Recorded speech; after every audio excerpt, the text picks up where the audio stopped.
आणि राज्यामध्ये विविध ठिकाणी मुसळधार पाऊस कोसळलेला आहे। पाहूया त्याच संदर्भातल्या टॉप 9 बातम्या।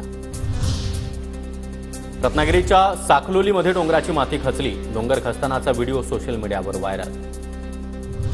साताऱ्याच्या कोयना धरण पाणलोट क्षेत्रामध्ये दमदार पाऊस। कोयना नवजा इथं 274 मिलीमीटर पावसाची नोंद। धरणामधून 48,611 क्युसेक वेगानं पाण्याचा विसर्ग। रत्नागिरी रेल्वे स्टेशनवर कालपासून रखडलेल्या तेजस आणि जनशताब्दी एक्सप्रेस गाड्या रद्द। अचानक गाड्या रद्द केल्यानं प्रवाशांचे मात्र हाल। परत घेऊन जाण्याची रत्नागिरीमध्ये अडकलेल्या प्रवाशांची मागणी। रत्नागिरीमध्ये भारजा नदीमध्ये वाहत जाणाऱ्या शेतकऱ्याचं थरारक रेस्क्यू ऑपरेशन। बांधावरून जाताना पाय घसरून शेतकरी नदीत पडला। जीव वाचवण्यासाठी शेतकऱ्यानं फांदीचा आधार घेतला होता। रत्नागिरीच्या मांडवी किनाऱ्यावर लाटांचं रौद्र रूप। समुद्र किनाऱ्यावर 4 मीटर उंचीच्या लाटा पाहण्यासाठी जाऊ नका, प्रशासनाचं आवाहन। अमरावतीच्या दर्यापुरातील नालवाडामध्ये ढगफुटी सदृश्य पाऊस। नालवाडामधील नाले तुडुंब भरले।